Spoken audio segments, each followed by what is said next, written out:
Presiden terpilih Prabowo Subianto fokus mencari solusi atas beragam persoalan bangsa. Bobi Nasution digadang-gadang bakal maju jadi Bacagub Sumatera Utara.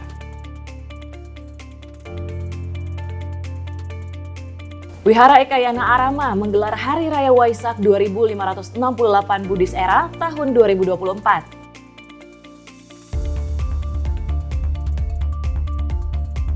Libur panjang akhir pekan, sejumlah tempat wisata dibanjiri oleh pengunjung.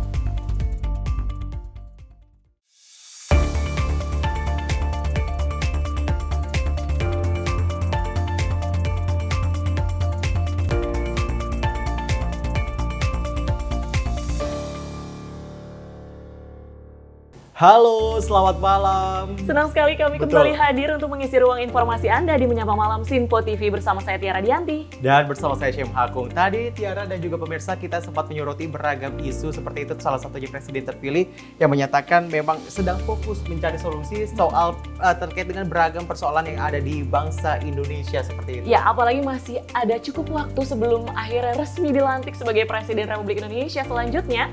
Dan selain berita terkait dengan Prabowo Subianto, juga ada terkait dengan perayaan Hari Waisak yang jatuh pada hari ini, Syam. Betul sekali, kita juga mengucapkan selaku dari tim Sinpo TV khususnya dari Menyapa Malam, selamat merayakan ibadah Waisak seperti itu ya, ataupun perayaan Hari Waisak. Semoga apa yang dicita-citakan ataupun diharapkan pada tahun ini bisa menjadi lebih baik lagi seperti itu ya, ataupun menjadi renungan untuk kedepannya.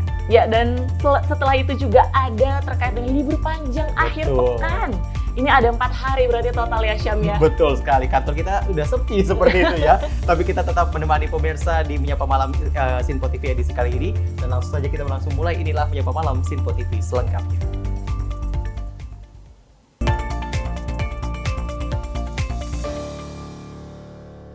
Informasi pertama kami awali terkait dengan Presiden terpilih 2024-2029 Prabowo Subianto menyatakan dirinya terus fokus dalam mencari solusi atas beragam persoalan di Indonesia. Ya, betul sekali dia, Tiara dan pemirsa. Hal ini dilakukan Prabowo beserta tim sebagai salah satu bentuk persiapan sebelum resmi bertugas sebagai Presiden Indonesia. Presiden terpilih Republik Indonesia 2024 hingga 2029 Prabowo Subianto mengungkap bahwa dirinya terus fokus dalam mencari serta merumuskan sejumlah solusi atas beragam persoalan yang dihadapi Indonesia. Hal ini dilakukan oleh Prabowo beserta tim dan para pendukungnya sebagai salah satu bentuk persiapan menjelang pelantikannya atau saat ia resmi bertugas sebagai Presiden Indonesia. Jadi saya sangat bersyukur sebetulnya bahwa saya dapat waktu ya 6 bulan. Jadi ini saya anggap sebagai suatu waktu persiapan yang cukup berguna untuk saya dan tim saya. Mereka telah memberi kepercayaan.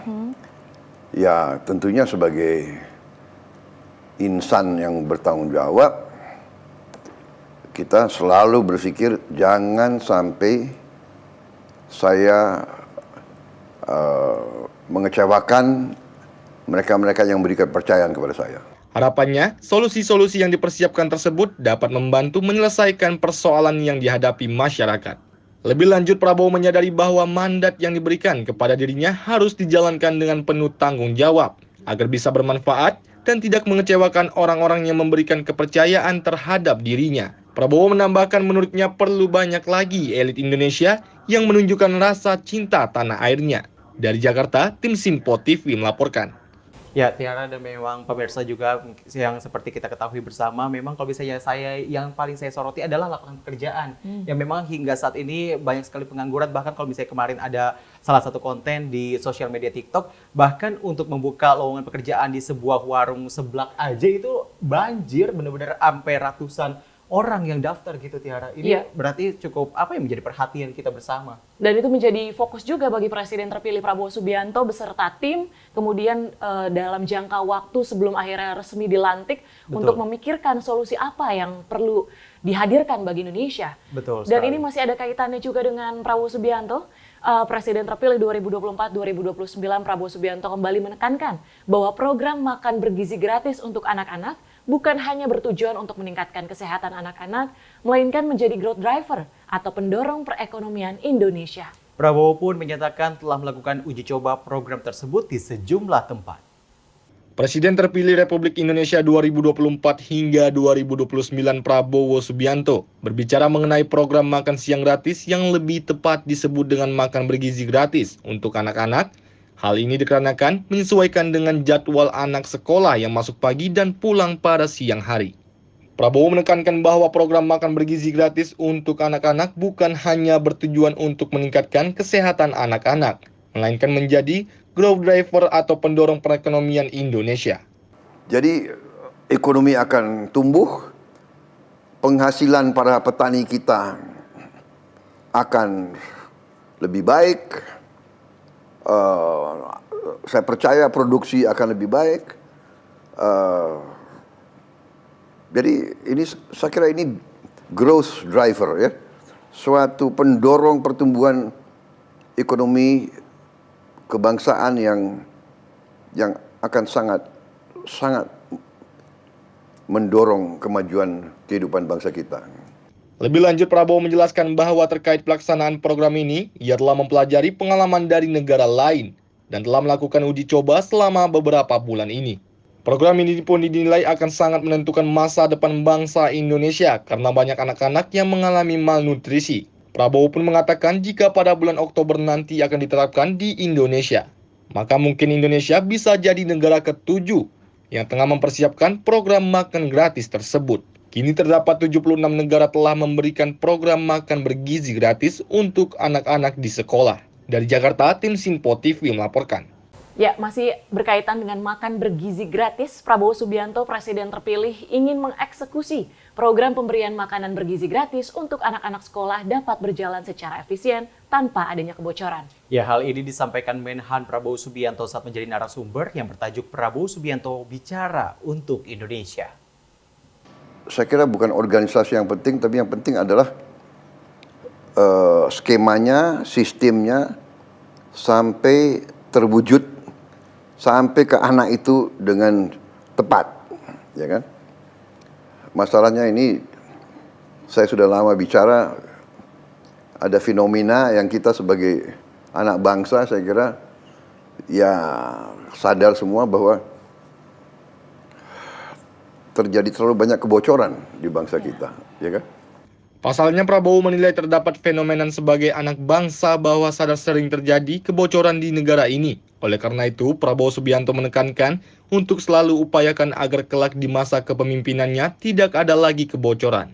Adapun berkaitan dengan pembagian susu gratis yang akan diberikan kepada anak-anak di seluruh Indonesia, juga akan dijalankan sesuai tipologi masing-masing daerah. Sekarang ini bagaimana kita membuat satu sistem eksekusi bahwa program ini dijalankan dengan efisien, dengan baik, dengan tidak ada kebocoran, sampai ke anak-anak kita.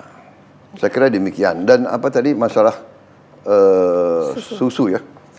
Prabowo menyampaikan untuk di daerah lain sulit mendapatkan sumber susu, bisa difokuskan dengan pemerataan pembagian bahan pangan bergizi seperti ikan dan telur. Hal ini ditekankan oleh Prabowo Subianto dalam pembagian makanan bergizi dan susu gratis akan dilakukan secara fleksibel dengan tipologi sesuai dengan daerah masing-masing. Dari Jakarta, tim Sinpo TV melaporkan.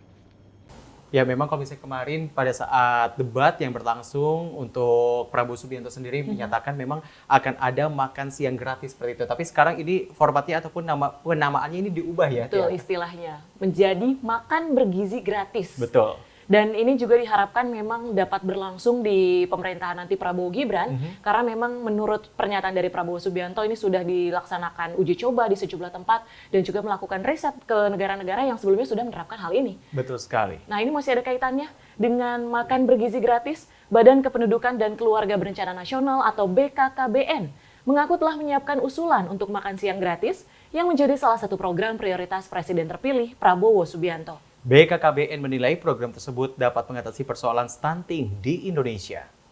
Kepala BKKBN Hasto Wardoyo mengungkapkan anggaran pemerintah masih terbatas untuk mengcover seluruh keperluan gizi ibu hamil di seluruh Indonesia. Hasto menyebut bahwa pihaknya tengah mengusulkan kepada DPR agar keluarga beresiko tinggi stunting dapat menjadi sasaran utama program makan siang gratis pada masa pemerintahan mendatang. Kalau saya masukan tuh konkret, jadi kalau di beberapa negara yang stuntingnya itu sukses turun kan juga diperhatikan pemberian vitamin, makanan tambahan pada ibu hamil dalam bentuk paket. Itu kan real ya. Di beberapa negara maju dengan stuntingnya tinggi dan ekonominya bagus, memang semua ibu hamil di cover. Ya seperti Amerika, Australia misalnya itu kalau kita tinggal di sana aja, kita sebagai orang luar aja, kalau hamil ya di cover juga mendapatkan paket makanan tambahan begitu. Bahkan semua ibu hamil. Nah kalau di kita mungkin keterbatasan anggaran, paling tidak usulan kami keluarga berisiko tinggi stunting yang sudah kami tapis di BKKBN by name by address-nya ada itulah yang menjadi sasaran utama. Kalau memang cukup uangnya kan semua ya, tetapi saya yakin pemerintah pasti punya keterbatasan sehingga usulan yang tentu kalau kami diminta usulan kami sudah siap bahwa diantaranya sasarannya seperti itu ya. Kemudian yang kedua adalah catin. Jadi calon pengantin sekarang ini hampir 20% dia kekurangan kalori protein. Iya, dengan ciri bahwa lingkar lengannya itu kurang dari 23,5. Jadi saya sudah mendapatkan data lebih dari 600.000 calon pengantin yang memasukkan data ke saya di tahun 2023. Ternyata lingkar lengannya yang kurang dari 23,5 sekitar 20%. Dan itu kalau hamil itu anaknya stunting. Sehingga itu menjadi sasaran risiko tinggi stunting itu harus menjadi sasaran untuk perbaikan gizi supaya sebelum hamil dia sudah gemuk dulu sedikit itu, tidak terlalu kurus itu. Dari Jakarta, tim Simpo TV melaporkan. BKKBN akan digandeng oleh pemerintahan Prabowo Gibran untuk penerapan makan bergizi gratis. Ya, pengamat politik menilai langkah yang diambil Prabowo Gibran ataupun Prabowo Subianto ini sudah tepat untuk memikirkan gizi anak Indonesia. Program makan siang gratis dan minum susu gratis yang dilakukan ataupun yang sedang diupayakan untuk diimplementasikan oleh Prabowo ketika ia menjadi presiden, ini menjadi suatu hal yang saat ini begitu euforiakan, bahkan mulai dibicarakan oleh BKKBN. Apa yang terjadi? Yang terjadi adalah BKKBN menyambut baik dan menyambut positif, itu yang pertama. Yang kedua, BKKBN ini bukan hanya menyambut positif dan menyambut baik. Ia berharap bahwa ada kepedulian terhadap ibu hamil. Dan dengan anggaran yang 15.000, ia atau BKKBN mengupayakan supaya ada suplemen untuk ibu hamil. Untuk apa tujuannya? Supaya mencegah stunting. Dan ini adalah apresiasi dan ini membuktikan bahwa program makan siang dan susu gratis diapresiasi, diberikan antusias dan direspon positif. Tinggal bagaimana Prabowo ini mengimplementasikan program tersebut. Dan saya rasa ini adalah poin positif bahwa program ini bukan hanya untuk anak sekolah, tapi diharapkan memang program ini juga untuk ibu hamil dan untuk pencegahan stunting. Dan saya rasa ini adalah poin positif yang harus digelorakan, yang harus diwujudkan, dan yang harus diwacanakan. Bahkan itu tadi 15.000 untuk sebuah suplemen dianggap adalah suatu hal yang bisa masuk akal dan ini adalah poin positif. Dan saya rasa waktunya nanti Pak Prabowo membuktikan bahwa program ini adalah program yang benar-benar dibutuhkan dan sesuai dengan keinginannya untuk membuat Indonesia menjadi sejahtera dan Indonesia menjadi sejahtera juga terhindar dari penyakit. Ya, memang Tiara dan juga pemirsa seperti kita ketahui bersama tadi ada Prabowo Subianto yang emang bertekad untuk nantinya memenuhi gizi anak Indonesia seperti itu ya. Apalagi kasus stunting di Indonesia ini cukup tinggi angkanya. Tadi juga akan menggandeng BKKBN dan juga ada pengamat yang juga menyatakan ini sudah langkah yang tepat untuk Prabowo Subianto jalankan pada pemerintahan yang mendatang. Iya, dan apalagi juga BKKBN ini sudah menyiapkan usulan terkait dengan rencana makan bergizi gratis, sehingga diharapkan nanti akan adanya keselarasan antara kebijakan yang dibuat oleh BKKBN dan juga nanti pemerintahan Prabowo Gibran. Betul sekali. Nah, berbicara soal makan bergizi gratis yang namanya udah diubah lagi seperti itu ya. Ini kemarin juga Menteri Keuangan kan kemarin sempat ada di DPR untuk kemarin juga menjelaskan APBR, besaran APBN tahun 2025. Ini juga berkaitan dengan program yang akan menjadi prioritas dari Presiden terpilih Prabowo Subianto. Iya, dan terlebih lagi juga Prabowo Subianto menyatakan harapannya ini bukan hanya untuk demi kesehatan anak-anak, Betul. melainkan juga growth driver ataupun pertumbuhan ekonomi Indonesia. Semakin menarik untuk kita bahas, Betul namun sekali. kita akan kembali usai jeda, tetaplah di Menyapa Malam, Sinpo Sinpo TV.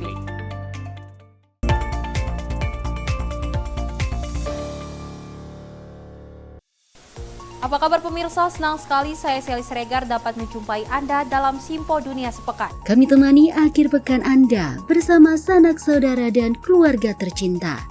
Dengan sajian informasi yang unik dan menarik dari berbagai negara. Pastinya kami akan memberikan berita yang unik dan menarik yang kami rangkum dalam Simpo Dunia Sepekan. Jangan lewatkan Sinpo Dunia Sepekan. Setiap Sabtu dan Minggu hanya di Sinpo TV.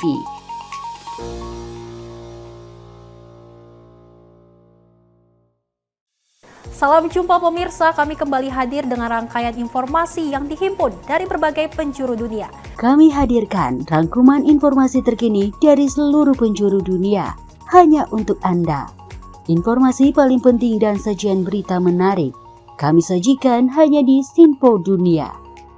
Bersama saya Sally Siregar, inilah Simpo Dunia selengkapnya. Jangan lewatkan Sinpo Dunia setiap Senin hingga Jumat di Sinpo TV.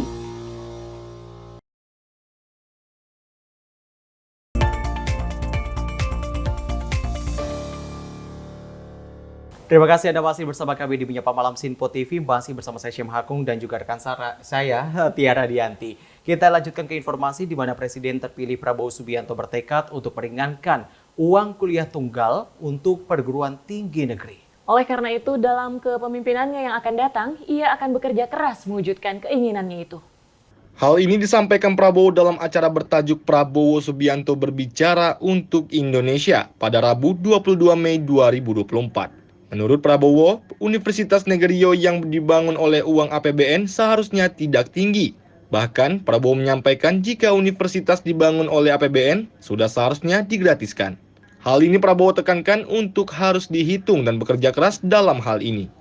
Seharusnya biaya pendidikan itu adalah tanggung jawab negara. Dan seharusnya memang gratis. Ya, SD, SMP, SMA, sekolah kejuruan dan sebagainya. Kalau untuk khusus perguruan tinggi, tentunya ini harus bagi mereka yang lulus ujian akademis untuk masuk perguruan tinggi, ya kan? Nah,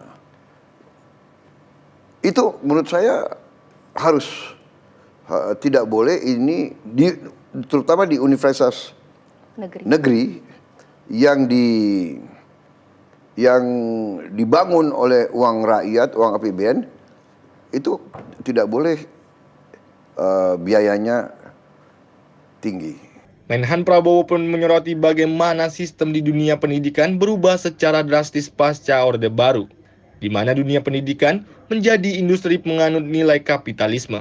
Tidak semua dapat menjadi market di tengah public goods, suatu kewajiban bagi suatu negara. Dengan adanya perubahan zaman dan negara yang terus berkembang, Prabowo menyampaikan bahwa pemerintah harus mencari cara dalam meningkatkan perbaikan pada dunia pendidikan. Salah satunya, dengan program yang diharapkan dapat membantu dan menambah penghasilan negara yang signifikan dengan cara hilirisasi industri yang selama ini telah dilaksanakan oleh Presiden Republik Indonesia Joko Widodo. Hal ini harus dilakukan untuk menambah nilai tambah serta memperbaiki dunia pendidikan di negara ini. Dari Jakarta, tim Sinpo TV melaporkan.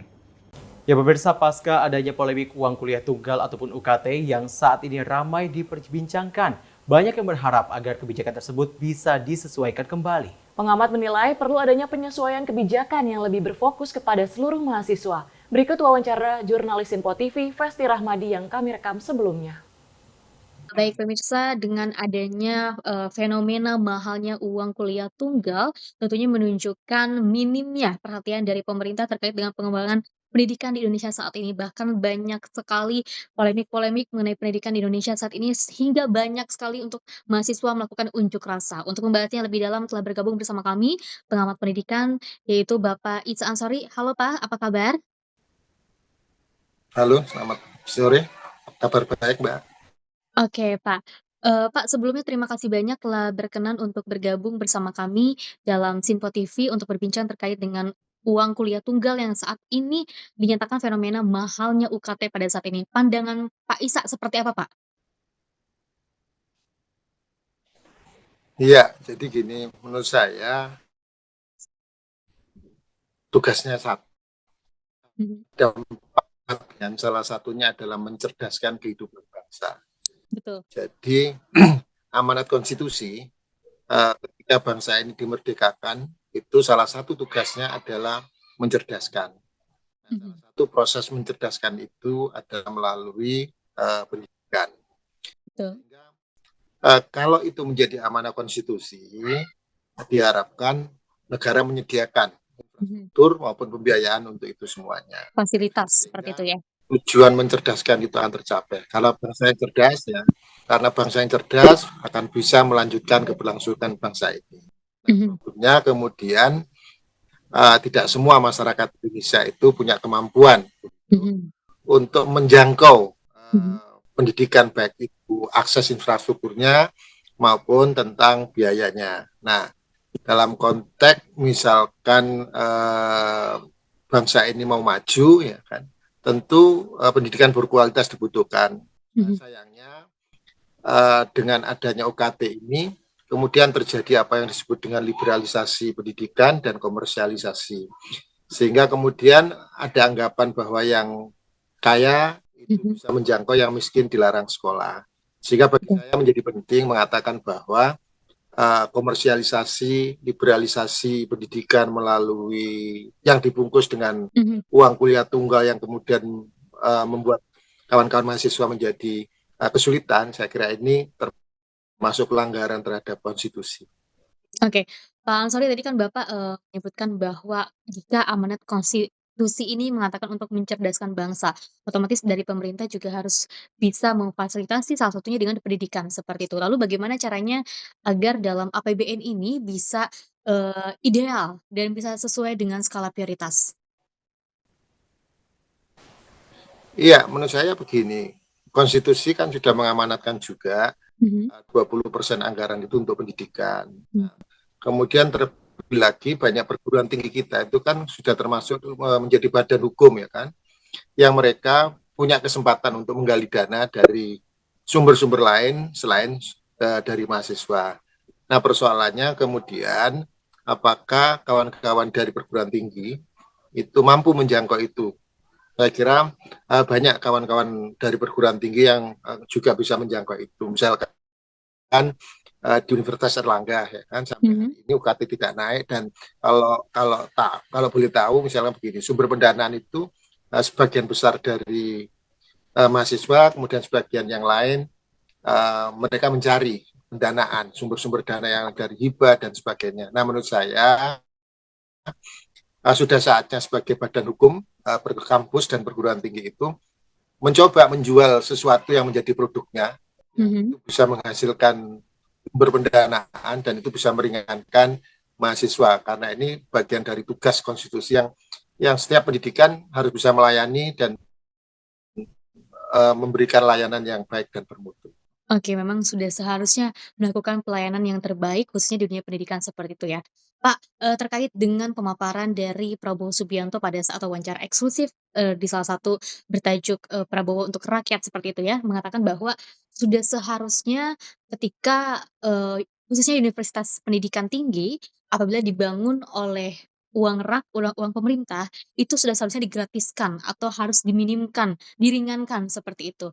Menurut pandangan Pak Isa Ansor ini apakah setuju dengan pemaparannya beliau atau seperti apa? Iya, memang sudah seharusnya bagian dari amanah konstitusi kan, Mhm, karena punya tugas mencerdaskan. Nah, oke, ketika tugas itu dijalankan, ada persoalan di masyarakatnya. Nah, negara harus hadir dalam konteks tujuan mencerdaskan itu tercapai. Apa yang harus dilakukan oleh negara? Mengeluarkan biaya untuk itu. Setidaknya kalau tidak bisa menggratiskan maka meringankan. Sehingga betul. setiap orang yang kemudian ditasbihkan menjadi rakyat Indonesia, bangsa Indonesia, bisa menjangkau semua pendidikan yang dikategorikan berkualitas dan bermutu itu. Sehingga kalau ada anggapan kemarin dari Kemendikbud bahwa pendidikan tinggi itu adalah kebutuhan tersier, saya kira itu juga menyalahi amanah konstitusi. Karena apa? Pendidikan itu kan sebetulnya long life education, jangka panjang, tidak dibatasi oleh umur dan seterusnya. Nah, itu bentuk layanan pendidikan itu adalah pendidikan tinggi.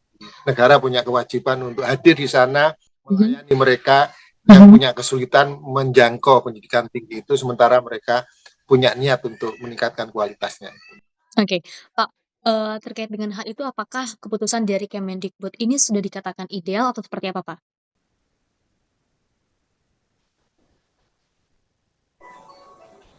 Menurut saya itu tadi, bahwa apa yang dilakukan oleh Kemendikbud dengan membebani mahasiswa lewat UKT, menurut saya itu pelanggaran terhadap konstitusi. Karena amanah konstitusi mencerdaskan dan rakyat itu didorong untuk berkualitas. Nah, rakyat sudah punya niat, lalu negara mesti harus hadir membantu niat itu supaya terwujud. Nah, dalam konteks sekarang itu kan niat masyarakat ada, justru kemudian negara menghalangi dengan UKT yang tinggi.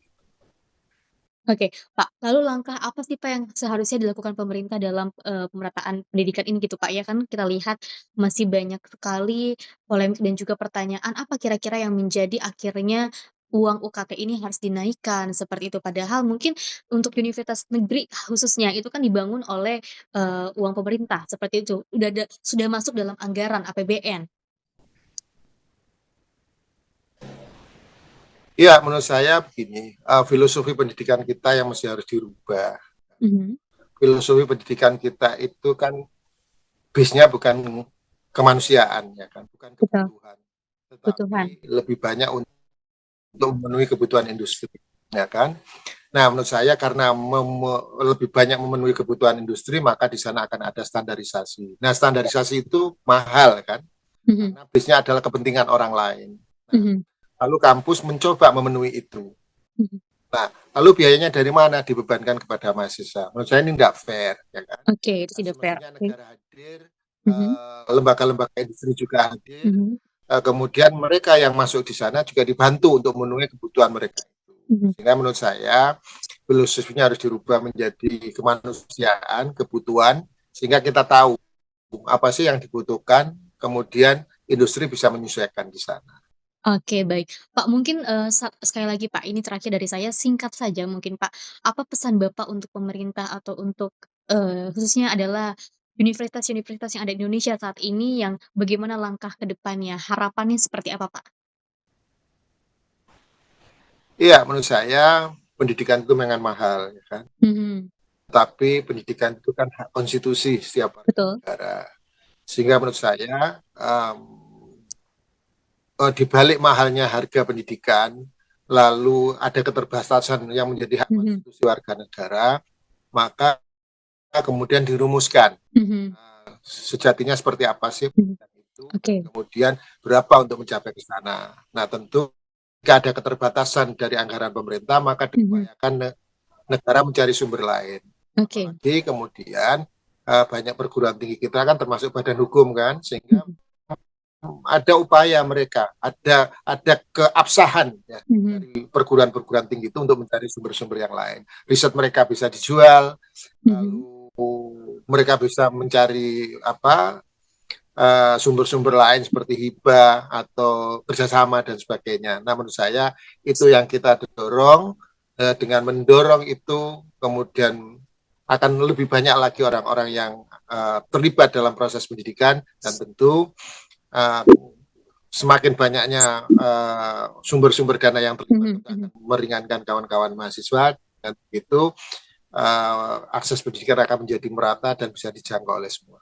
Oke, baik. Terima kasih banyak Pak Isa Ansori selaku pengamat pendidikan Indonesia saat ini. Dan memang betul sekali, khususnya kita semua ini memang harus fokus kepada bagaimana cara kita untuk mencerdaskan bangsa, khususnya memfasilitasi dengan pendidikan seperti itu ya. Apalagi dengan banyaknya mahasiswa atau calon mahasiswa yang sudah lulus di perguruan tinggi negeri, mungkin sudah seharusnya untuk diringankan atau bahkan digratiskan seperti itu. Pak Isa, terima kasih banyak Pak atas waktunya Pak. Terima kasih, semoga sehat selalu. Sama-sama. Sehat-sehat. Ya memang Tiara dan juga pemirsa soal UKT yang naik bahkan bukan 2 kali lipat, bahkan ini naiknya drastis seperti itu ya. Kalau misalnya dari kemarin saya sempat dengar kabar dari teman saya yang masih kuliah di salah satu perguruan tinggi negeri, dari yang biasanya di Fakultas Tekniknya ini 20 juta ini bisa sampai hampir 100 juta untuk satu semester. Itu kayak wah, ini apa ya menjadi kenaikannya? Apakah tidak dipertimbangkan atau apa yang sebenarnya ini mengakibatkan angkanya naik drastis seperti itu? Jadi bukan harga cabai dan juga daging-dagingan doang ternyata yang drastis naiknya, Tiara. Dan tentunya ini menjadi sorotan juga bagi Presiden terpilih Prabowo Subianto untuk menemukan solusi atas isu yang berkembang di masyarakat terkait dengan kenaikan UKT. Terlebih Betul. lagi kemarin Nadiem Makarim juga sudah dipanggil oleh Komisi 10 DPR RI terkait dengan meminta penjelasan mengapa meningkat dan apa yang perlu dilakukan oleh pemerintah untuk mengatasi solusi tersebut. Betul sekali. Selain juga dari Mendikbudristek, kemarin juga sempat ada BEM seluruh Indonesia yang juga menyampaikan semacam apa ya, unek-uneknya mungkin ya. Karena ini balik lagi bukan hanya mahasiswa yang merasakan, pasti ini karena juga orang tua yang selaku membiayai dari anak-anaknya juga ini merasa keberatan seperti itu. Karena ini akan berdampak pada pengeluaran mereka tentunya. Ya, dan merespon hal tersebut juga di DPR sudah membentuk panja untuk kemudian menampung berbagai aspirasi dan juga keluhan dari masyarakat tadi terkait dengan kenaikan UKT. Kita Betul. beralih ke informasi lainnya, Saudara. Ini terkait dengan Wali Kota Medan Bobi Nasution dipastikan akan maju sebagai Bacagup dalam kontestasi Pilgub Sumatera Utara 2024. Hal ini dipastikan usai Ketua DPD Gerindra Sumut saat menyambut kedatangan dan rilisnya kartu tanda anggota Partai Gerindra Bobi Nasution. Bobi Nasution resmi menjadi kader Partai Gerindra usai mendaftarkan diri di kantor DPD Gerindra Sumut. Sebelumnya Bobi sempat diisukan akan merapat ke Partai Gerindra usai adanya isu konflik internal dengan PDI Perjuangan yang beredar beberapa waktu lalu. Sebelumnya diberitakan bahwa mantu Presiden Jokowi itu menyatakan dukungannya terhadap calon presiden nomor urut 2, Prabowo Subianto dan Gibran Rakauming Raka dalam kontestasi Pilpres 2024 lalu. Saat itu Bobi pun menyerahkan kartu tanda anggota Partai PDIP dan kini beralih ke Partai Gerindra untuk melanjutkan programnya secara luas dan akan berencana maju di pemilihan Gubernur Sumatera Utara pada periode 2024 hingga 2029 November mendatang. Tim redaksi Simpo TV melaporkan. Sekjen Partai Gerindra Ahmad Muzani mengatakan sejumlah nama sedang dikaji untuk maju di pemilihan Gubernur Sumatera Utara. Saat ditanya apakah mantu Presiden Jokowi akan diusung, Muzani menyebutkan nama Bobi Nasution merupakan salah satu nama yang dipertimbangkan. Partai Gerindra menyatakan hingga kini masih mengkaji sejumlah nama untuk dimajukan dalam kontestasi pemilihan Gubernur Sumatera Utara 2024. Diketahui pilkada serentak akan berlangsung pada November mendatang, sejumlah nama pun diisukan akan maju di provinsi tersebut. Mulai dari nama mantu Presiden Joko Widodo Bobi Nasution hingga mantan Gubernur Sumatera Utara Edi Rahmayadi yang sudah mendaftar lewat Partai Demokrasi Indonesia Perjuangan. Saat ditanya oleh sejumlah awak media soal benar atau tidaknya Bobi akan diusung Gerindra, Muzani hanya menyatakan sejumlah nama memang sedang dikaji dan dipertimbangkan, termasuk Bobi Nasution yang kini masuk bursa pemilihan Gubernur Sumut 2024. Sumut ada beberapa nama yang sedang dikaji, termasuk Bobi Nasution. Dari Jakarta, tim Simpo TV melaporkan. Pemirsa, ada Wali Kota Medan Bobi Nasution telah resmi menjadi kader Partai Gerindra pada Senin kemarin. Bergabungnya Bobi Nasution ke Partai Gerindra disebut-sebut merupakan kabar baik yang telah lama dinantikan. Sekjen Partai Gerindra Ahmad Muzani menyambut baik kehadiran Wali Kota Medan Bobi Nasution yang kini telah resmi menjadi kader Partai Gerindra pada Senin 20 Mei lalu. Muzani menyebut bergabungnya Bobi Nasution ke Partai Gerindra merupakan kabar yang ditunggu-tunggu. Dengan bergabungnya Bobi ke partainya, Muzani menilai tak ada lagi hambatan psikologis untuk mendukung menantu Jokowi itu maju dalam Pilkada Sumatera Utara. Yang disampaikan tentang masuknya Bobi Nasution sebagai kader Gerindra, tentu saja ini kabar yang kita tunggu-tunggu, kabar yang selama ini kita harap-harap, karena dengan masuknya Bobi sebagai kader Gerindra dan daftar sebagai calon gubernur di Sumatera Utara dari Partai Gerindra, tentu saja hambatan psikologis untuk mendukung dia jadi hilang. Artinya terbuka beliau untuk kita majukan menjadi calon gubernur di Sumatera Utara dari Partai Gerindra. Karena Mas Bobi sudah masuk sebagai bagian dari keluarga besar Partai Gerindra. dan yang dilakukan oleh Pak Dasko tadi malam adalah bagian dari proses itu. Sebelumnya, Bobi Nasution resmi menyandang status kader Partai Gerindra pada Senin 20 Mei lalu dan telah menerima kartu tanda anggota atau KTA Partai Gerindra. Bobi mengaku alasan dirinya memilih Gerindra lantaran memiliki kesamaan visi dalam membangun Sumatera Utara. Dari Jakarta, Sri Dewi, Dava, Mutia, Sinpo TV melaporkan. Gabungnya Wali Kota Medan Bobi Nasution ke Partai Gerindra meramaikan isu perpolitikan di Indonesia. Pengamat politik Ujang Komarudin mengatakan Bobi adalah sosok yang paling mungkin diusung Partai Gerindra ke Pilgub Sumatera Utara. Soal Bobi masuk Gerindra dan kelihatannya Gerindra akan mengusung ya Bobi Nasution sebagai calon gubernur dari Sumatera Utara, artinya akan menjadi calon orang nomor 1 di Sumatera Utara. Dan saya sih melihatnya strategi yang bagus dari Bobi ketika dia dipecat oleh PDIP masuk partai pemerintah. Partai Gerindra yang di situ Pak Prabowo akan dilantik menjadi presiden di 20 Oktober nanti. Dan dalam konteks itu kelihatannya nanti juga partai-partai koalisi Indonesia Maju yang lain akan mendukung Bobi. Golkar nanti kelihatannya akan mendukung Bobi dan partai-partai lain juga akan mengikuti ya di KIM itu mendukung Bobi. Nah kalau sudah seperti itu maka ya saya melihat Bobi nanti akan kuat dan bisa jadi nanti itu akan head to head dengan Edi Rahmayadi sang incumbent gitu yang bisa jadi nanti akan didukung oleh PDIP dan koalisinya. Dan ini menarik ya ketika Bobi masuk Gerindra nanti akan mendapatkan tiket dari Gerindra dan Partai Koalisi Indonesia Maju yang melawan incumbent, tentu ini menjadi sebuah pertarungan yang keras, pertarungan jilid 2 antara katakanlah ya di pemilu nasional, di Pileg atau di Pilpres, di mana Gerindra dengan Partai Koalisi Indonesia Maju, ya kelihatannya akan melawan PDIP yang akan kelihatannya bisa saja mengusung Edi Rahmayadi tersebut. Nah dalam konteks ini saya melihat ya ini strategi dari Bobi untuk tadi ya bisa menang di Pilkada Sumut. Ketika sudah mendapatkan dukungan Gerindra, mendapat dukungan Golkar nanti dan partai-partai Koalisi Indonesia Maju, maka disitulah Jokowi akan punya peran untuk bisa memenangkan Bobi. Nanti mungkin Prabowo juga punya atensi bersama Pak Jokowi untuk membantu pemenangan Bobi.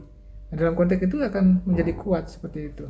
Dan ini strategi dari Bobi masuk Gerindra ya untuk bisa unggul, untuk bisa menang melawan Edi Rahmayadi karena konteksnya tadi Gerindra adalah partai Prabowo yang Prabowo-nya presiden.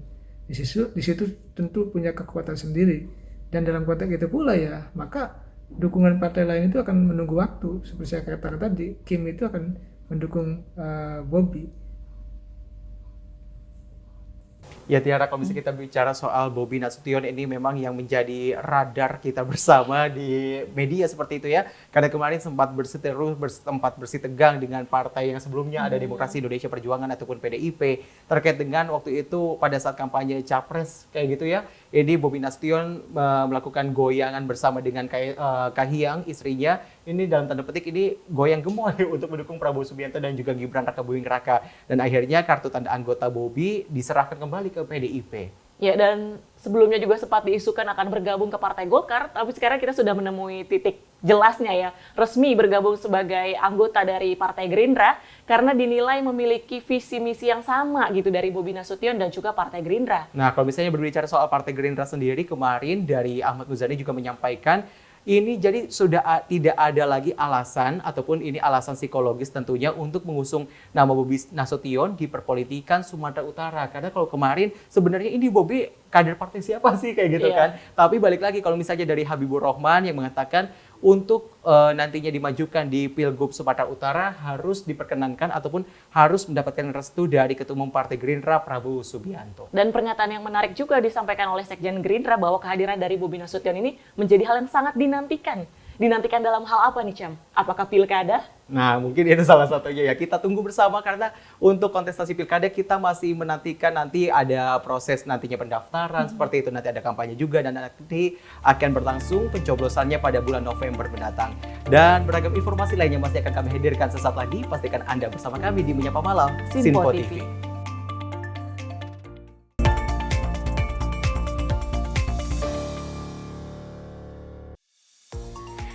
Halo pemirsa, Sinpo Dunia Sepekan kembali hadir menemani Anda dengan berbagai informasi dari penjuru dunia yang telah kami rangkum dalam sepekan.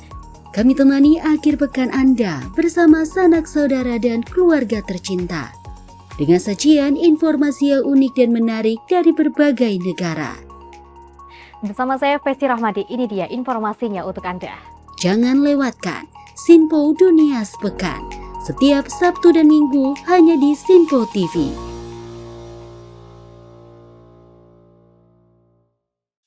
Halo, salam jumpa pemirsa. Kami kembali hadir dengan rangkaian informasi yang dihimpun dari berbagai penjuru dunia. Kami hadirkan rangkuman informasi terkini dari seluruh penjuru dunia hanya untuk Anda.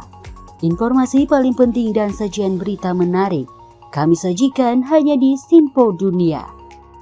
Bersama saya Dewi Manik, inilah Sinpo Dunia selengkapnya untuk Anda. Jangan lewatkan Sinpo Dunia setiap Senin hingga Jumat di Sinpo TV.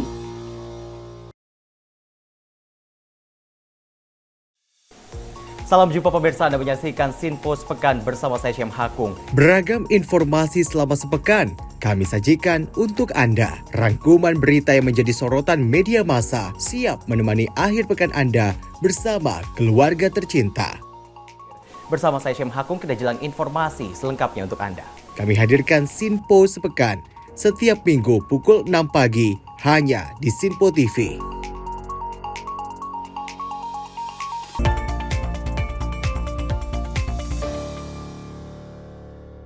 Terima kasih Anda masih bersama kami di Menyapa Malam Sinpo TV, masih bersama kami berdua. Di arah komisi kita berbicara hari ini, kita mengucapkan terlebih dahulu selamat merayakan ibadah Waisak bagi Anda yang merayakan.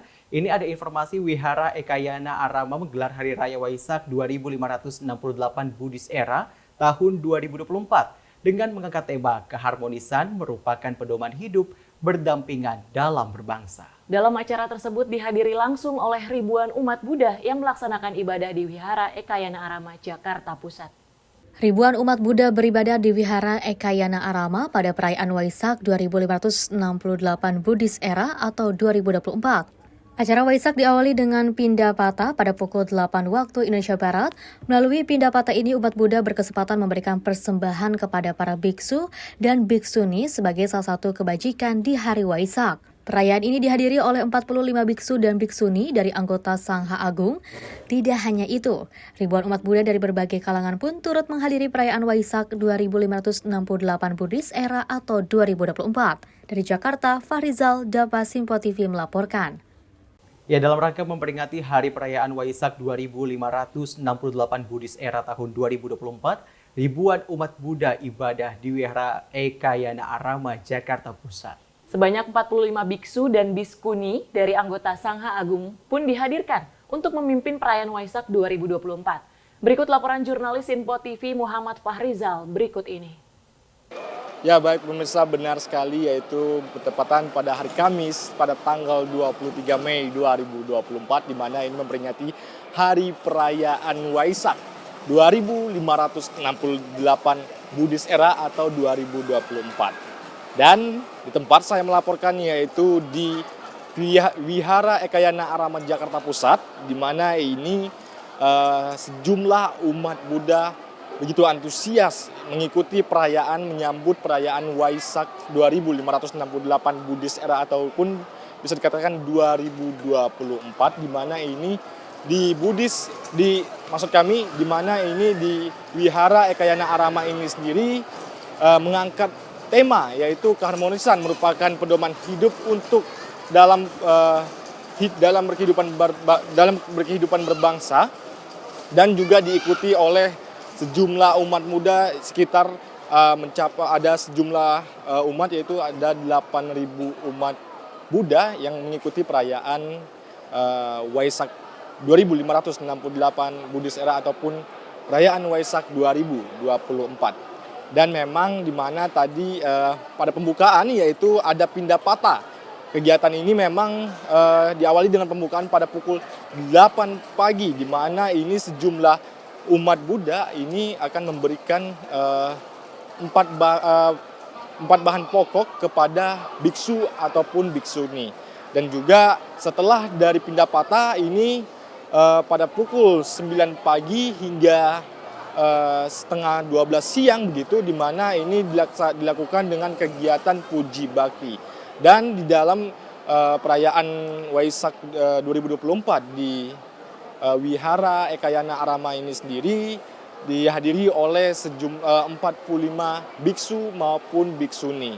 Dan memang tadi juga sempat menggelar konvers setelah dari acara perayaan Waisak ini, di mana tadi bahwasannya salah satu biksu mengatakan alasan mengapa mereka mengangkat tema dari sebuah keharmonisan merupakan pedoman hidup dalam kehidupan berbangsa ini memang diartikan dalam gimana bisa menjaga solidaritas antar sesama umat beragama dan menjaga kesosialan di antara umat beragama. Dan juga tadi sempat pada pukul 8 malam, yaitu pada pukul 20.00 waktu Indonesia Barat, ini akan juga dilaksanakan meditasi. Demikian informasi yang dapat kami sampaikan dari Jakarta. Rizal Davariskiano, Simpo TV melaporkan. Ya, kalau kita berbicara soal perayaan Waisak yang pada hari ini digelar seperti itu, kita juga mengucapkan sekali lagi ya untuk perayaannya, semoga dalam bisa dijadikan momen yang akhirnya ini spiritual yang berharga seperti itu untuk Anda umat Buddha. Dan ini kalau misalnya kita berbicara Tiara dan juga pemirsa, hari ini adalah salah satu hari libur seperti itu, karena ini kita akan long weekend 4 hari memasuki libur panjang akhir pekan. Kebun Binatang Ragunan jadi salah satu pilihan destinasi masyarakat saat ini. Berbagai spot menarik di Kebun Binatang Ragunan tersedia bagi para pengunjung guna menghabiskan hari libur bersama kerabat dan keluarga. Kawasan Kebun Binatang Ragunan Jakarta pada Kamis siang terpantau ramai oleh pengunjung. Di momen libur panjang, Kebun Binatang Ragunan menjadi pilihan bagi masyarakat untuk menghabiskan waktu bersama orang terkasih. Humas Kebun Binatang Ragunan mengatakan jumlah data pengunjung Ragunan mencapai hingga 20.000 dan akan terus naik secara signifikan hingga puncaknya pada hari Minggu mendatang. Jam 12 pengunjung kita tercatat sekitar 28.000 pengunjung ya. Dan ini masih data sementara karena jam operasional kita sampai pukul 16.00. Jadi masih ada 4 jam ke depan, kemungkinan pengunjung akan terus bertambah ya. Dan untuk cuaca saat ini di Ragunan cerah tapi sedikit mendung ya. Demikian.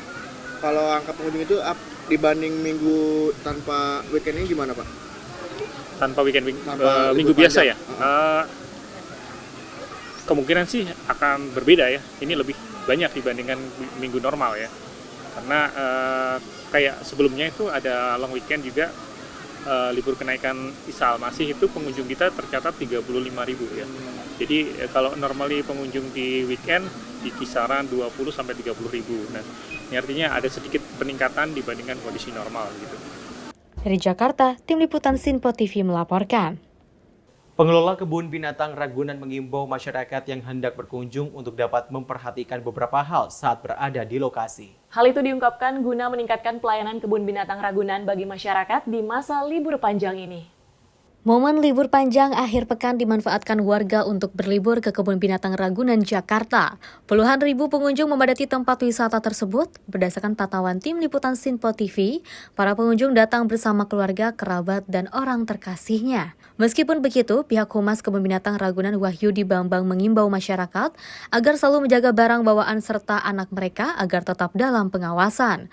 Mengingat adanya kasus 2 anak hilang yang sudah ditemukan di kebun binatang sebelumnya. Untuk pengunjung, terutama yang membawa anak-anak kecil atau putra-putri, kami tetap mengingatkan agar tidak terpisah. Untuk hari ini sendiri sudah tercatat ada 2 anak terpisah, walaupun sudah kembali kepada orang tua. Artinya ini menjadi satu perhatian kepada pengunjung, jangan lengah.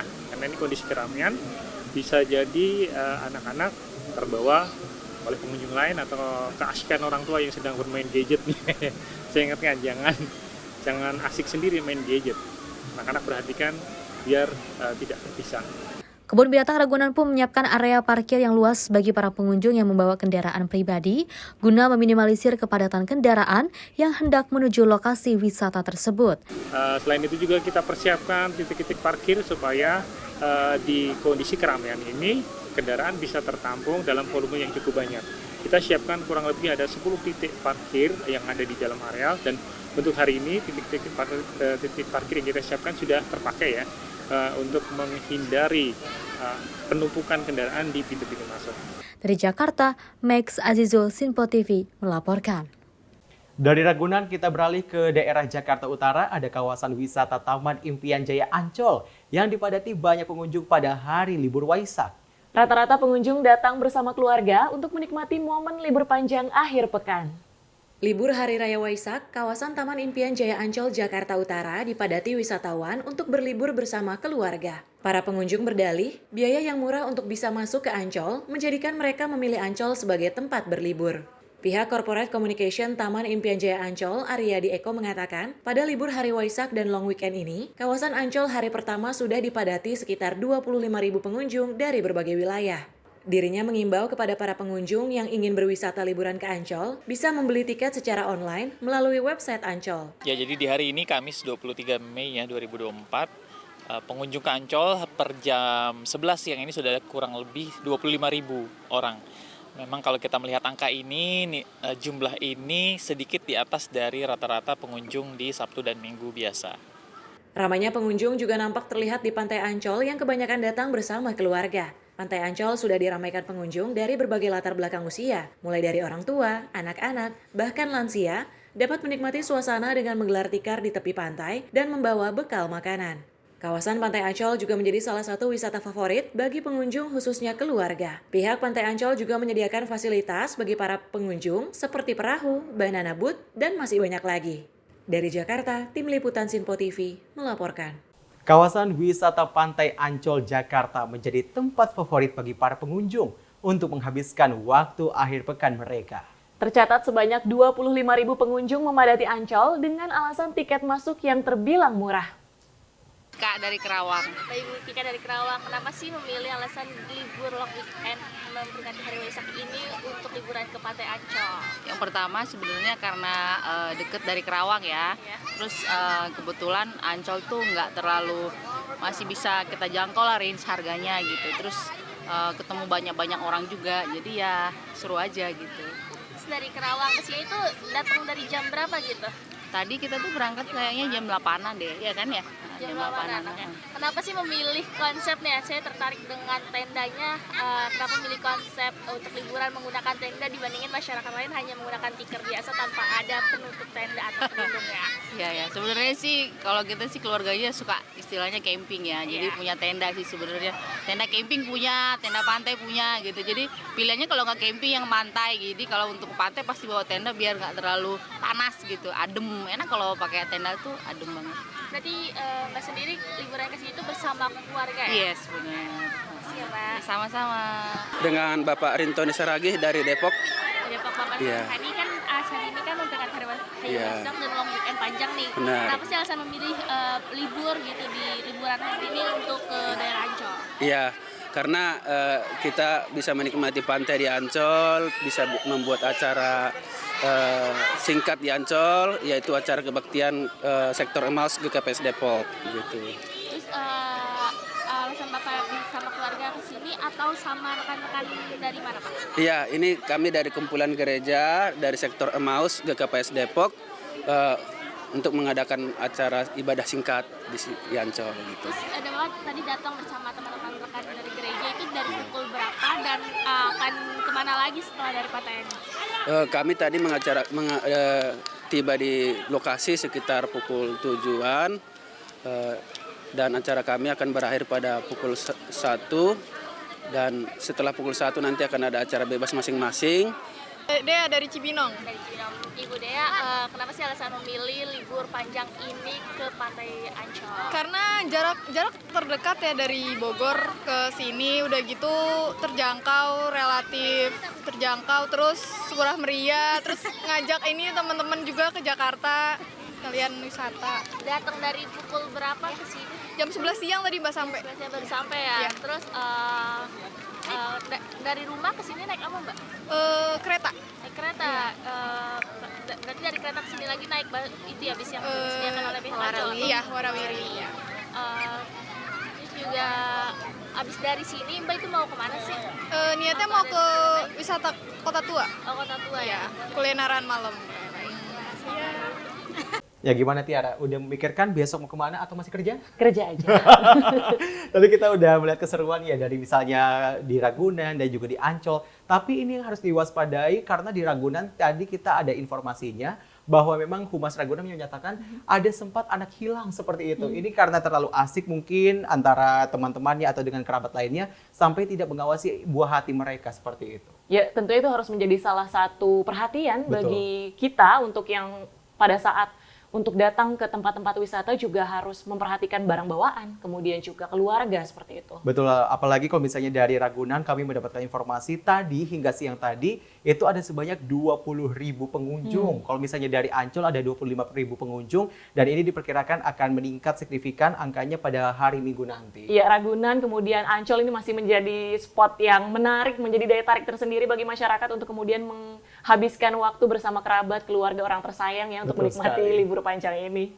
Dan beragam informasi lainnya masih akan hadir sesaat lagi. Pastikan Anda terus bersama kami di Menyapa Malam Sinpo TV.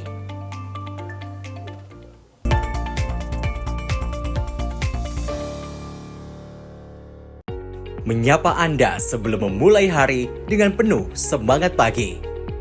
Halo, selamat pagi. Pagi Sally, pagi pemirsa dimanapun semua. Beragam informasi dari seluruh penjuru negeri siap menemani Anda di pagi hari.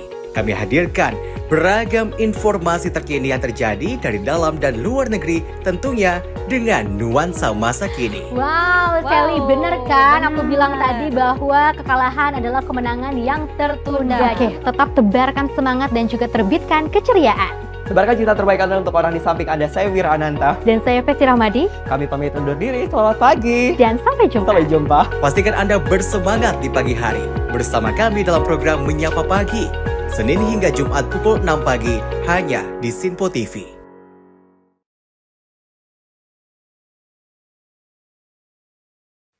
Halo, salam jumpa pemirsa. Senang sekali kita kembali hadir menjumpai Anda dalam Menyapa Malam ini. Rangkuman informasi berkualitas siap temani Anda di malam hari. Sajian berita teraktual yang menjadi pembicaraan kami hadirkan ke layar kaca. Laporan dari berbagai peristiwa kami sajikan ke ruang informasi Anda. Kami hadirkan topik yang jadi sorotan dengan nuansa kekinian. Bangga sekali ya melihat sepak bola Indonesia akhirnya seperti itu. Selain main di Qatar, Presiden juga ikut ya, para menteri. Tapi bukan di Qatar. Ya, di Gorontalo. Ini di Gorontalo pada saat meninjau panen raya seperti itu, panen raya jagung di Provinsi Gorontalo. Dan kita berharap kok peristiwa-peristiwa seperti ini jauh-jauh lah ya, bener kan Andi ya.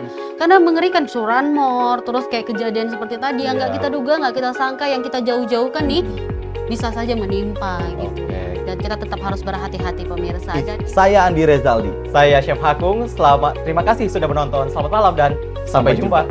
Saksikan selalu Menyapa Malam setiap Senin sampai Jumat pukul 20.00 waktu Indonesia bagian Barat hanya di Sinpo TV.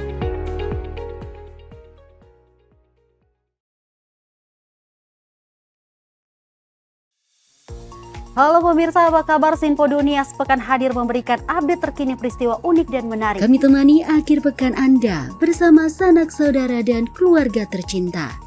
Dengan sajian informasi yang unik dan menarik dari berbagai negara. Bersama saya Dewi Manik, inilah Sinpo Dunia sepekan selengkapnya. Jangan lewatkan Sinpo Dunia sepekan. Setiap Sabtu dan Minggu hanya di Sinpo TV.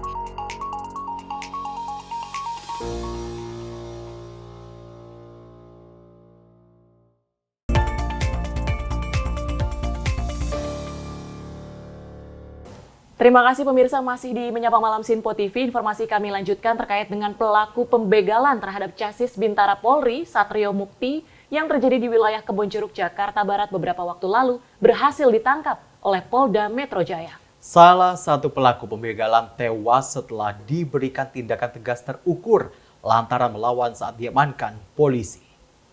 Subdit Jatanras Ditreskrimum Polda Metro Jaya berhasil mengungkap dan melakukan penangkapan terhadap 5 pelaku kasus pencurian dengan kekerasan calon siswa Polri yang mengakibatkan luka serius pada bagian jari kelingking sebelah kanan. Direktur Kriminal Umum Polda Metro Jaya, Kombes Pol Wirasatya menjelaskan, dari kelima pelaku yang berhasil ditangkap, 3 diantaranya merupakan pelaku utama, yakni berinisial PN, AY, dan MS. Adapun 2 pelaku lainnya, yakni pelaku dengan inisial C berperan menjual motor korban, sedangkan pelaku berinisial W berperan membeli motor korban. Wira menyebutkan, pelaku utama yakni PN berperan membaca korban dengan menggunakan sebilah golok, tewas setelah diberikan tindakan terukur lantaran melawan saat diamankan pihak kepolisian. Lebih lanjut, Wira menyampaikan, atas perbuatannya, para pelaku terancam hukuman selama 12 tahun pidana penjara. Pada saat yang bersangkutan akan mengikuti tes psikologi dalam rangka seleksi penerimaan Brigadir Polri di Polda Metro Jaya, pada saat melintas di TKP, korban dipepet oleh sepeda motor yang dikendarai oleh 3 orang laki-laki dan diserang menggunakan senjata tajam jenis golok yang mengakibatkan luka robek pada bagian jari kelingking sebelah kanan dan luka pada paha kiri. Dari kelima tersangka tersebut, perlu kami sampaikan bahwa ada salah satu tersangka kemarin yang dilakukan tindakan tegas terukur oleh tim opsenal, yang mana sebagaimana rekan-rekan ketahui bahwa tersangka PN telah dilakukan tindakan tegas yang mengakibatkan tersangka PN meninggal dunia. Dari Jakarta, Jihan Nabila, Azizul Hakim, Sinpo TV melaporkan. Tim Subdit Jatanras Dirkrimum Polda Metro Jaya menangkap 5 pelaku begal calon siswa anggota Polri Satrio Mukti di Kebonjeruk, Jakarta Barat. Dari hasil pendalaman, Direktur Kriminal Umum Polda Metro Jaya Kombes Pol Wira Satya mengatakan, dari kelima tersangka yang ditangkap, 2 diantaranya merupakan residivis. 2 dari 5 tersangka begal calon siswa anggota Polri merupakan seorang residivis dengan kasus serupa. Hal itu diungkapkan Direktur Kriminal Umum Polda Metro Jaya, Kombes Pol Wira Satya dalam konferensi persnya di Gedung Direktorat Reserse Kriminal Umum Polda Metro Jaya Rabu kemarin. Wira menjelaskan tersangka AY berperan sebagai joki membawa motor, merupakan residivis dan pernah terlibat di kasus curanmor pada tahun 2018 dan divonis selama 2 tahun 6 bulan. Sedangkan tersangka MS yang berperan memantau situasi merupakan residivis di tahun 2010 dan tahun 2011, kasus curanmor tahun 2014, 2017, dan 2019 dalam kasus pembegalan.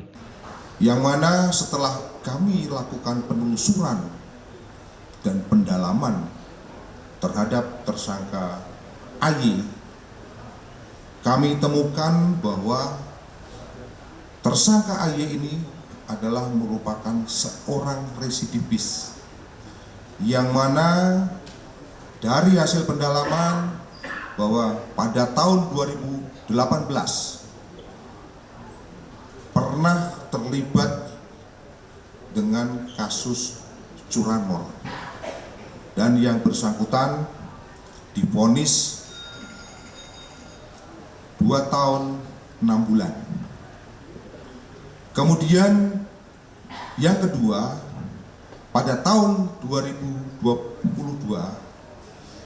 ditangani oleh Polsek Taman Sari, Jakarta Barat, masih dalam kasus yang sama, yang mana terhadap kasus yang kedua ini tersangka AY divonis 2 tahun 6 bulan dan ditahan atau menjalani masa hukuman di Rutan Salemba.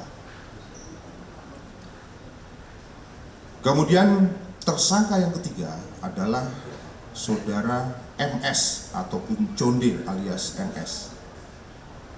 Ini merupakan warga daripada daerah Pandeglang juga, yang mana peran daripada saudara MS ini merupakan joki sekaligus kapten yang tugasnya adalah memonitor situasi dan membackup apabila terjadi hal-hal yang tidak diinginkan ketika mereka melakukan aksi. Perlu kami sampaikan bahwa terhadap tersangka MS, setelah kami lakukan pendalaman terhadap kasus-kasus yang pernah dialami, kami memperoleh data bahwa mulai tahun 2010 Saudara MS pernah ditangani oleh Polsek Batu Ceper, yang mana kasus yang menjerat adalah kasus curanmor dan sudah mendapatkan vonis selama 1 tahun. Kemudian kasus yang kedua pada tahun 2012 ditangani oleh Polsek Penjaringan dalam kasus yang sama juga, yaitu kasus curanmor, yang mana kasus yang kedua divonis selama 1 tahun dan menjalani masa hukuman di Lapas Cipinang.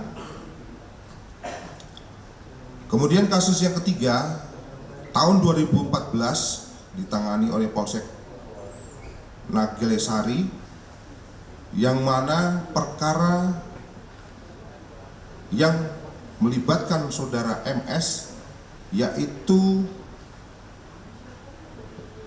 kasus begal ataupun pencurian dengan kekerasan, yang mana terkait kasus begal ini saudara tersangka MS divonis selama 1 tahun 6 bulan dan menjalani hukuman di Lapas Pemuda Tangerang. Kemudian pada tahun 2017 ditangani oleh Polres Metro Jakarta Selatan terlibat kasus begal lagi,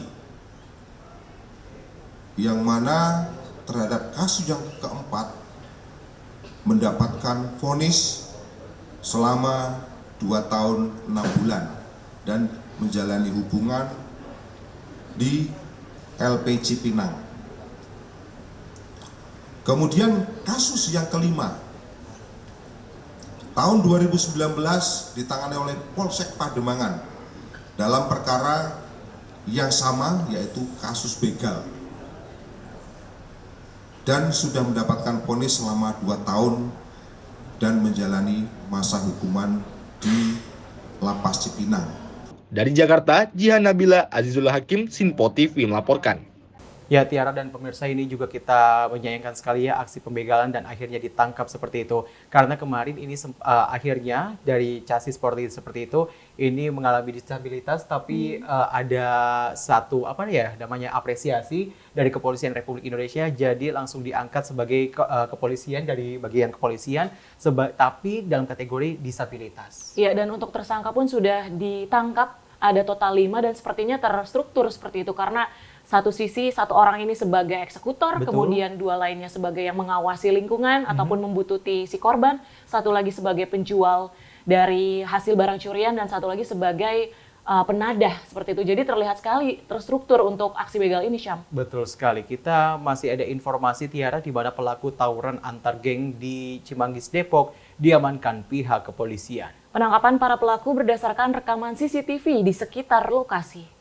Tim gabungan Polres Metro Depok dan Polsek Cimanggis menangkap 4 anggota gangster yang diduga membacok korbannya. Berdasarkan keterangan salah satu pelaku, mereka membacok orang yang bukan menjadi sasarannya. Pelaku mengira ia berasal dari salah satu anggota kelompok lain karena sebenarnya para anggota gangster berkumpul di lokasi karena sudah berjanjian akan tawuran dengan kelompok lain. Dalam video yang beredar, salah satu pelaku yang tertangkap menyatakan janjian tawuran dengan kelompok lain itu melalui akun media sosial Instagram.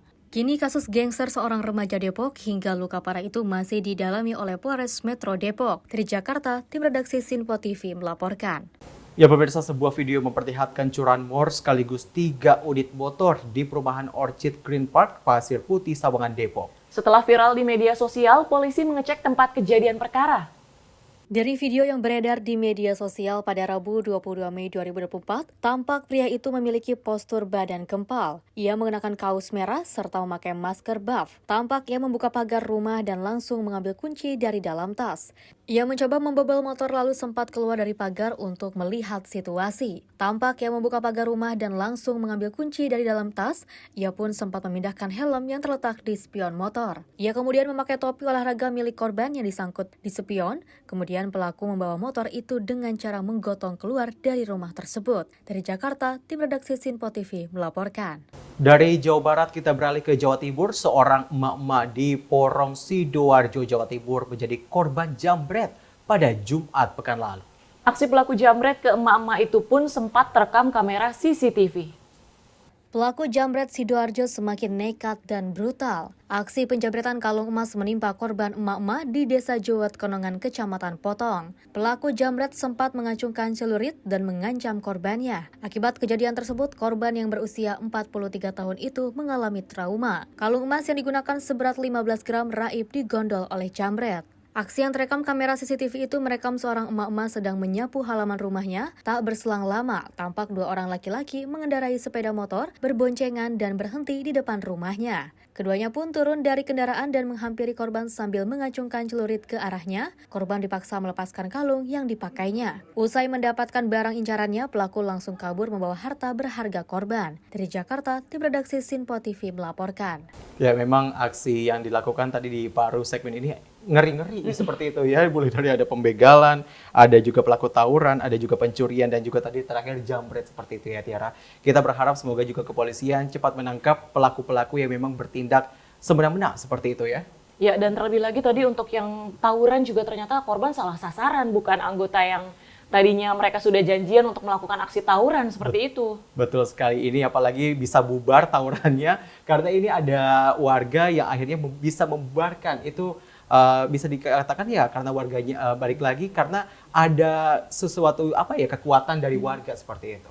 Ya, dan keberadaan juga dari kamera CCTV untuk aksi curanmor, kemudian juga tadi penjambretan ini menjadi bukti juga, bisa menjadi salah satu bukti untuk pihak kepolisian kemudian menyelidiki lebih lanjut terkait dengan kasus tersebut. Betul sekali, dan informasi tadi sekaligus menjadi akhir jumpa kita di Menyapa Malam Sinpo TV kali ini. Mewakili kerabat kerja yang bertugas, saya Syem Haku. Dan saya Tiara Dianti mengucapkan terima kasih, kami undur diri, sampai jumpa.